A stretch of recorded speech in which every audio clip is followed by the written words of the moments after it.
This is my story about how I tried to watch an interview with Nina Totenberg, the NPR Supreme Court reporter. But instead what I got was a white liberal psychobabble kumbaya singing moment that demonstrates how absolutely insane older white Democrat voters are and how they will do anything to show their devotion to the woke ideology, including dancing around like morons in a church for about 30 minutes. Now, here's the actual video. Nina Totenberg is someone I used to listen to a lot because I used to listen to NPR a lot until NPR became woke and they all turned into a bunch of dum-dums. Now, I still wanted to see what Nina thought about, or what reporting she was doing about recent Supreme Court cases, even though she's gone woke as well. And so I looked up on YouTube some recent interviews, including this one from about a month or two ago, where she went to some church in Minnesota and did a town hall style interview there. Now, I watched this video assuming I would just see an interview, and instead, the first part of it is just complete insanity, as you will see. So first, there's a speaker that introduces the initial act, and then later on comes Nina Totenberg. Well, hello and good evening. Hello, everyone.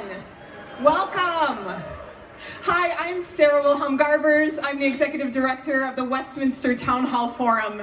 And as you know, you are in for a treat. We are all in for a treat tonight because we get to start off this space with some profound ethical work, which is singing together. The music of singing resistance has inspired and grounded so many of us in the last weeks. You can immediately see the typical white liberal, white Democrat, whatever you want to call her, just completely insane right out the gate. These people are so desperate to appear anti-racist that they will just behave in the most comically absurd theatrical ways. And that's actually what a lot of is going on right here, is that these people are just wannabe theater kids who sucked at actual theater, and so they do this instead. That's why their mannerisms are so over the top, and the ethics of blah, blah, blah, and this, and that's how they all behave. It's all complete nonsense.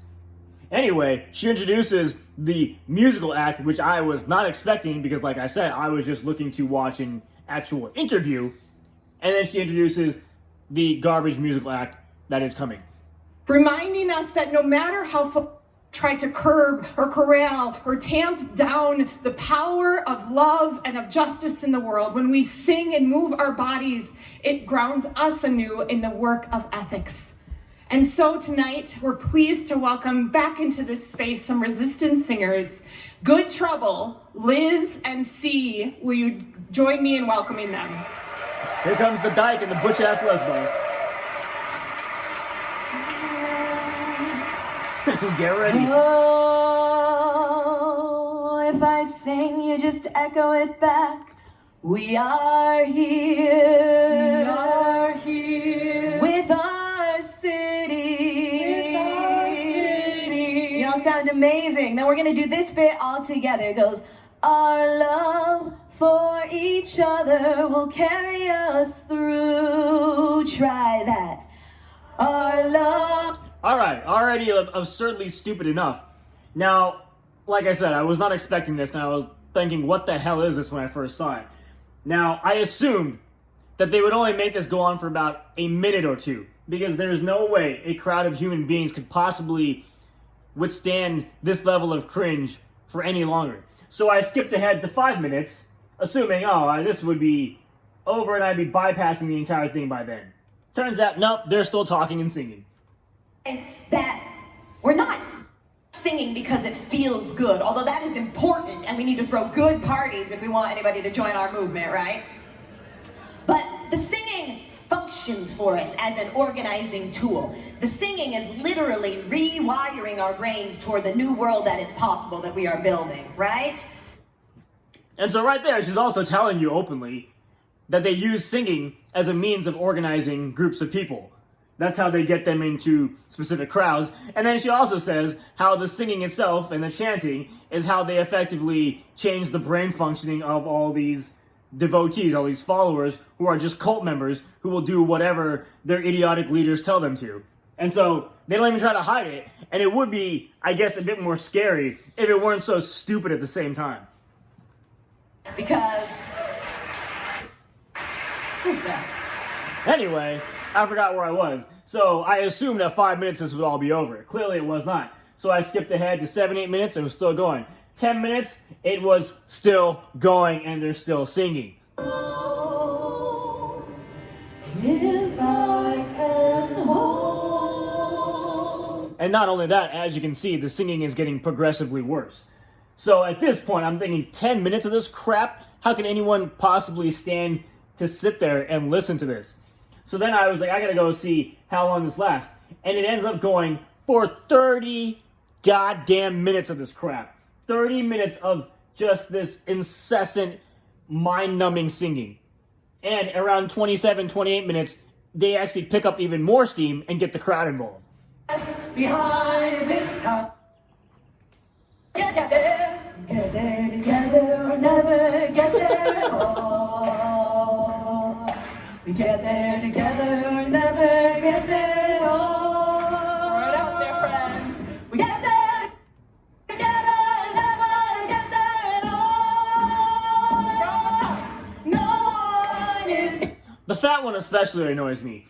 Now, these two women are effectively women who were never popular and never had very many friends when they were younger. And so what they do is they try to make up for it now via wokeism by being the center of attention. They finally get their little Hollywood breakout moment where they get to perform on stage after many years, if not decades, of everyone just ignoring them because they suck. The other thing you'll notice is that the crowd starts getting up. Getting behind time. Let me hear you. No one is getting left behind. Not this time. No one is getting left behind this time. We get there together or never get there at all. Now, the crowd almost certainly has also no idea what the hell's going on. They are just older, white, boomer Democrat voters who are simply so afraid of being called racist that they will do whatever is told of them, or whatever is told to them. So, if this fat woman and this little dyke tell them to do cartwheels, otherwise you're racist, they'll do it. They have no idea what's going on because they are brain-dead, vapid, effectively sedated zombies who will simply follow whatever command you give them if you tell them they will get called racist otherwise. That's why they're doing this. They have no idea what's going on.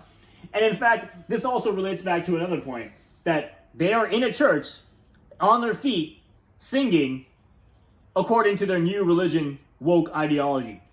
These people are so desperate for social contact, companionship, community, because they're isolated and they're lonely, that they're actually willing to go to a church and effectively just do what a normal church does under normal Christian processions.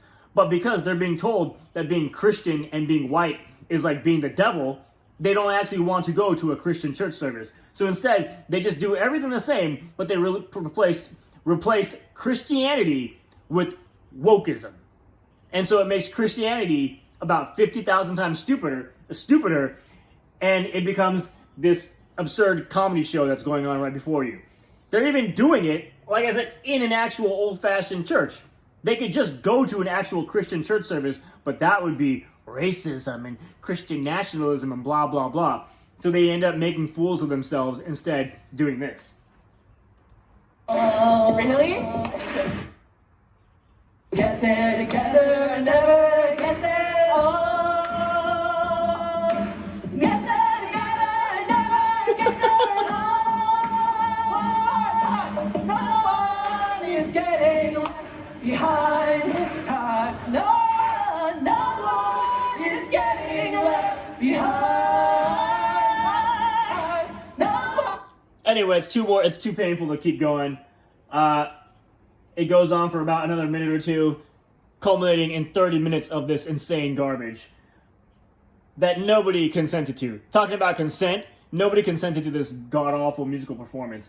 And it is only after about 33 minutes or so, 34 minutes, that finally Nina Totenberg actually comes onto the stage. And so if you wanted to see the actual interview, you'd have to scrub and skip ahead to 34 minutes. By that point, after witnessing that debacle, I no longer had any interest in the interview any longer. Able to wear this again because